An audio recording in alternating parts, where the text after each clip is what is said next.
Good morning, I'm Craig Negrelli. It's Wednesday, January 8th, 2025, and these are your Unbiased Updates. 3 massive wildfires burning out of control in Southern California.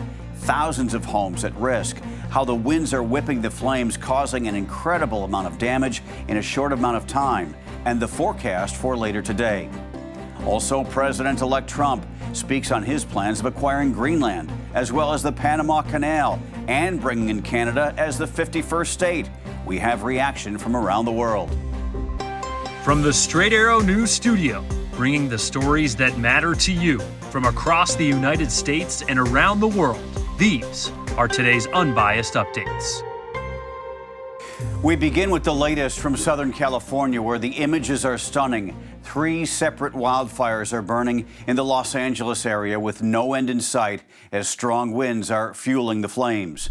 While all 3 fires are currently 0% contained, the most extreme of the 3 is the Palisades fire, which spans nearly 3,000 acres and has already forced 30,000 residents to evacuate.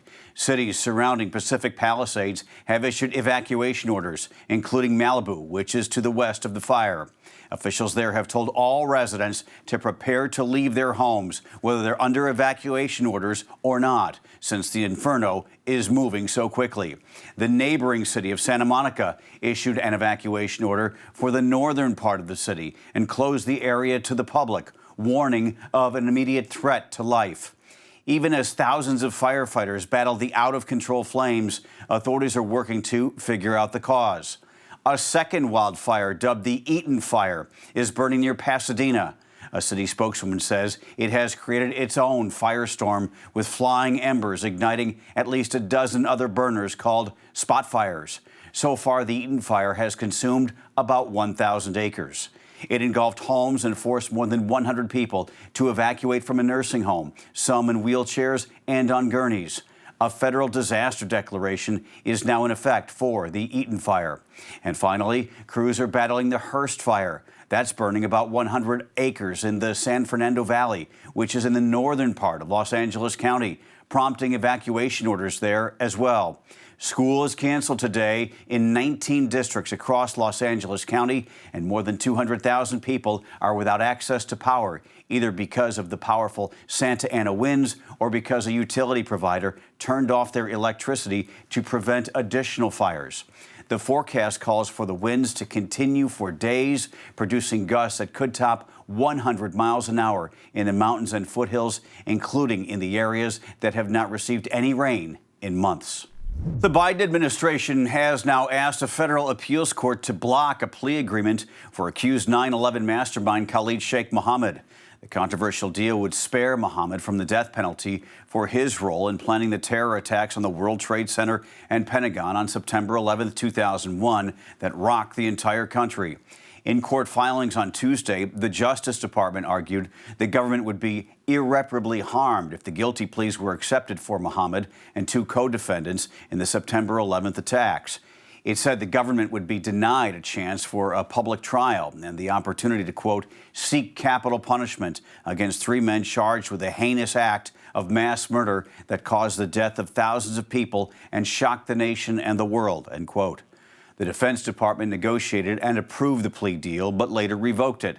However, attorneys for the defendants argue the deal is already legally in effect and that Defense Secretary Lloyd Austin, who began the administration's efforts to throw it out, acted too late.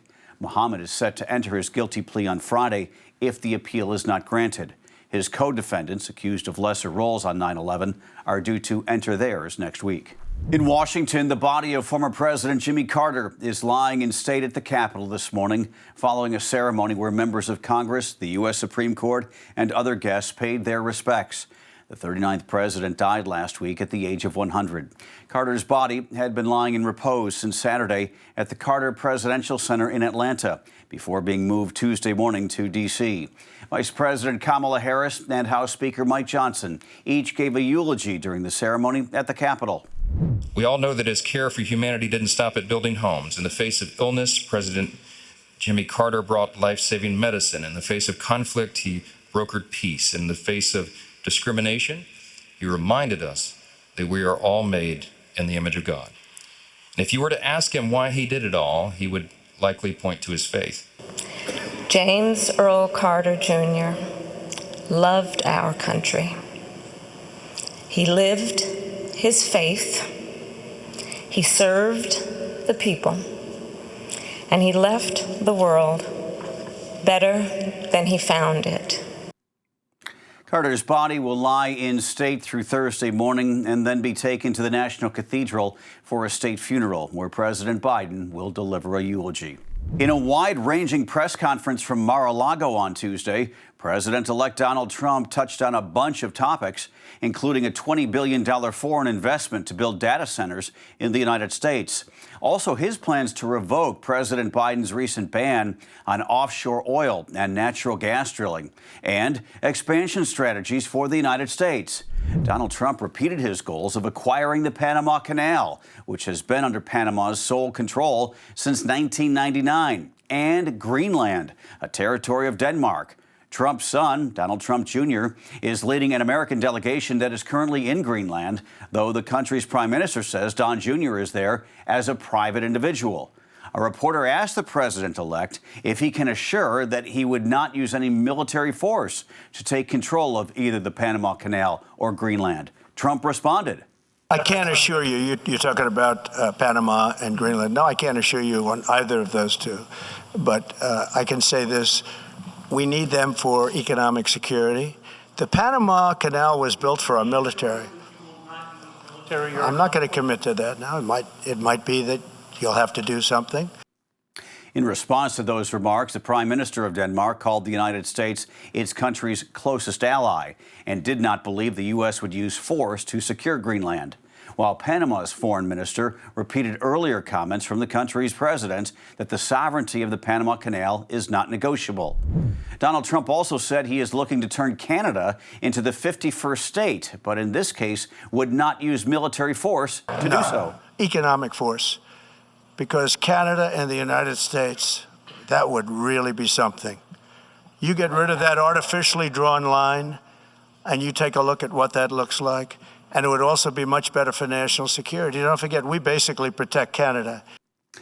Outgoing Canadian Prime Minister Justin Trudeau issued his response in a post on X, saying there isn't a snowball's chance in hell that Canada would become part of the United States. And the president-elect spoke of one more geographical goal of his in the upcoming term, to rename the Gulf of Mexico the Gulf of America, saying it, quote, has a beautiful ring to it. Not long after his remarks, Republican Congresswoman Marjorie Taylor Greene of Georgia said she has directed her staff to begin drafting legislation for the name change. More details are now emerging about the man who blew up a Tesla Cybertruck outside Trump Hotel in Las Vegas on New Year's Day. Straight Arrow News reporter Lauren Taylor explains how police say the former soldier used artificial intelligence to plan the attack. Las Vegas police said Tuesday the attacker, who exploded a Tesla Cybertruck outside the Trump International Hotel, used generative AI, including ChatGPT, to plan the attack.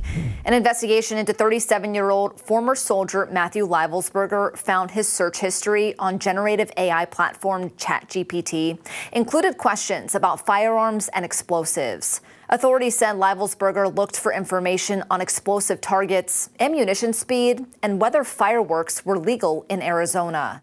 The Las Vegas sheriff said it was the first incident he knew of in the U.S. where an attacker used ChatGPT for help in building a device. ChatGPT's owner, OpenAI, told the Associated Press ChatGPT responded with information already publicly available on the internet and provided warnings against harmful or illegal activities. We're working with law enforcement to support their investigation.